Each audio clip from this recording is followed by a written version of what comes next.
জিয়াউর রহমানের জীবনী পড়েছিলাম আমি। ইন্তেকালের পর উনি যখন প্রেসিডেন্ট থাকা অবস্থায় তার সন্তান, ওই যে এখন যিনি আছে লন্ডনে, জনাব তারেক জিয়া, ছোটটা তো মারাই গেল, বেগম জিয়া, ওই সময় ছেলেটাকে নিয়ে গেছে ভর্তি করতে এক জায়গায় ঢাকাতে।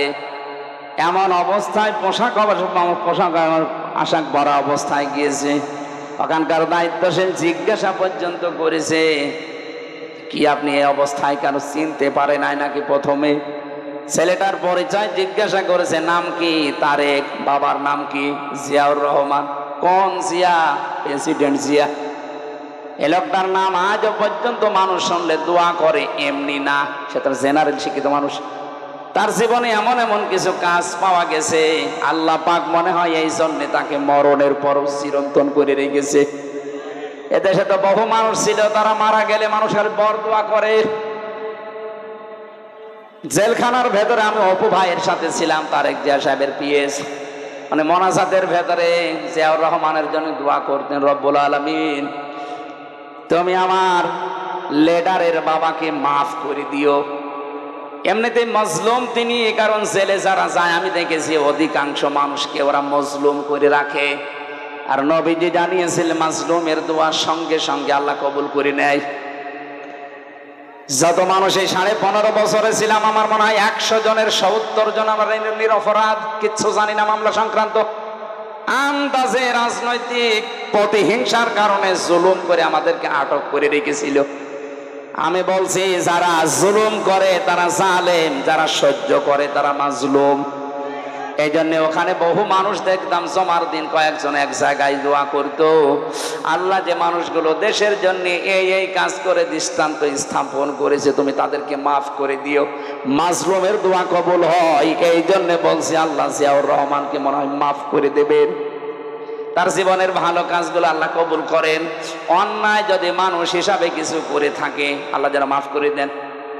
এই যে আল্লাহর উপরে অবিচল আস্থা এবং বিশ্বাস হবে রাষ্ট্রের সব কাজের মূল ভিত্তি, এই কথাটা উনি লিখেছিলেন। জীবনে তার কোনো কিছু কবুল হোক বা না হোক, এ কথাটা পড়লে একবার আল্লাহর কথা মনে হয়। কথা বলেন ঠিক কিনা? আল্লাহ এই লোকটাকে যদি মাফ করে দেয় আমাদের ক্ষতি হয়ে যাবে। আরো জোরে বলেন। আরো যারা দেশের জন্য কাজ করেছিলেন, আল্লাহ সবাইকে যেন মানবতার সেবার কারণে মাফ করে দেন। বিশেষ করে ইসলামের জন্য, মানবতার জন্য যাদের জীবনটা শেষ হয়ে গেল, এই মানুষগুলোর জীবনের আমল যেন আল্লাহ ব্যর্থ না করে, কবুল করে দৃষ্টান্তমূলক পুরস্কার দেন। বলেন আমিন। হযরত ওমরের সময় প্রেসিডেন্ট, ছেলেটাকে ভর্তি করার পরেই কয়েকদিন ক্লাস চলছে, হঠাৎ করে ওই দেশের প্রধান বিচারপতি হযরতে আলী তার ছেলে হোসাইনকেও দিলেন মাদ্রাসায়। এই টেবিলের ওপর থেকে বারবার কলম ফেলে দিচ্ছে, খেজুরের পাতার কলম, উপর দিয়ে কালি দিয়ে লেখা লাগে এই কলমে। আব্দুল্লাহকে বলছে তুলে দাও, একবার, দুইবার, তিনবার তিনি তুলে দিলেন। তৃতীয়বার একবার বলে ফেললেন, কি তুমি বারবার কলম ফেলে দাও, আমারে তুলতে বলো, আমি কি তোমার খাদেম, চাকর নাকি? হযরত হোসাইন তিনি মনের অশান্তে যেন কথা বলে ফেললেন, হে আব্দুল্লাহ, তুমি শুধু খাদেম না, খাদেমের বাচ্চা খাদেম। উনি ওই সময় প্রেসিডেন্টের ছেলে মাইন্ডে নিয়েছে। বাড়িতে যে জিজ্ঞাসা করছে, বাবা হোসাইন আমাকে খাদেমের বাচ্চা, খাদেম এই শব্দ দিয়ে সবার সামনে গালি দিয়েছে, আমি আর মাদ্রাসায় যাব না। বিচার যদি তুমি সত্যিই না করো, আমি মাদ্রাসায় পড়া বন্ধ করে দিলাম। মানে বলছে ঠিক আছে, আজকে না জমার দিন আমি বিচার করব হাজারো মানুষের সামনে। বয়ান চলাকালীন তিনি খুতবা বন্ধ করে দিয়ে বললেন, হোসাইন এদিকে আসো, আমার এই ছেলেকে তুমি গালি দিয়েছো, আমাকে পর্যন্ত ছোট করেছো মানুষের সামনে। বলে হ্যাঁ করেছি। কেন তুমি গালি দিলে? এই ছোট কথাটা কেন আমাকে বললে? হযরত হোসাইন বলে, খলিফা বুকে হাত দিয়ে বলেন তো, আপনি কি আমার নানার খাদেম ছিলেন না? হযরত ওমরের কথা বন্ধ হয়ে গেছে।